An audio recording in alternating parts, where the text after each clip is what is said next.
మదనపల్లి పట్టణంలో రీసెంట్ సర్కిల్లో నిన్నటి దినం తిరుపతిలో మోహన్ బాబు యూనివర్సిటీలో జరుగుతున్నటువంటి అవినీతి అరాచకాల ఫీజుల దందా పైన జిల్లా కలెక్టర్ గారికి వినతి పత్రం ఇస్తున్నటువంటి ఎస్ఎఫ్ఐ, ఏఎస్ఎఫ్, ఎన్ఎస్వై ఇతర విద్యార్థి సంఘ నాయకులతో పాటు ఎస్ఎఫ్ఐ నాయకులు ప్రత్యేకంగా బౌన్సర్ల చేతులతో కిడ్నాప్ చేసి ఈరోజు మోహన్ బాబు యూనివర్సిటీలో వాళ్ళు హతమార్చడానికి ప్రయత్నం చేసినటువంటి కుట్రలో భాగంగా నిన్నటి జరిగినటువంటి అర్థం చేసుకోవచ్చు.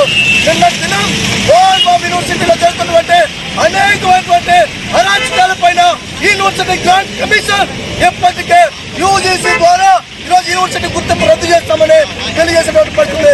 26.17 లక్షల కోట్ల రూపాయలు ఫీజుల్లో మోహన్ బాబు యూనివర్సిటీ తిరిగి ఇవ్వాలని చెప్పి ఈరోజు హైకోర్టు కావచ్చు యూజీసీ ప్రకటిస్తే ఈరోజు దాన్ని తప్పుదారి పట్టించడం కోసం మోహన్ బాబు యూనివర్సిటీ చేసినటువంటి కిడ్నాప్ అనేటువంటిది కలకలవుతా ఉంది.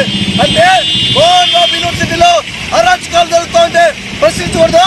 మోహన్ బాబు యూనివర్సిటీలో జరుగుతున్నటువంటి ఈరోజు విద్యార్థుల యొక్క వేదనను అర్థం చేసుకుని ఈరోజు విద్యార్థి సంఘాలు ప్రశ్నిస్తూ ఉంటే ఈరోజు మీ బౌన్సర్ల చేతులతో కిడ్నాప్ చేశారా?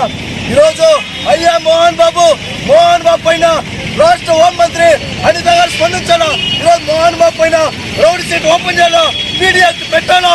ఎందుకంటే ప్రజా ఉద్యమాల్లో ఉన్నటువంటి వారి పైన రౌడీ సీట్లు పెట్టి మీడియాకి పెడతారా? ఈరోజు మోహన్ బాబు ఈరోజు విద్యార్థి నాయకులు కిడ్నాప్ చేశారు, లా అండ్ ఆర్డర్ కు ప్రాబ్లం తెచ్చారు, లా అండ్ ఆర్డర్ పూర్తిగా చేతులే తీసుకునేడానికి ప్రయత్నం చేశారు. అటువంటి మోహన్ బాబు పైన మీడియాకి పెట్టాలా, రౌడీ సీట్ నమోదు చేయాలని చెప్పి ఈరోజు విద్యార్థి సంఘం ఎస్ఎఫ్ఐగా డిమాండ్ చేస్తున్నాం. అలా లేని పక్షంలో భవిష్యత్తులో మోహన్ బాబు యూనివర్సిటీ పైన దశల వారీగా పోరాటం చేసి యూనివర్సిటీ యొక్క గుర్తింపును రద్దు అయ్యేంత వరకు కూడా పోరాటం చేస్తాం.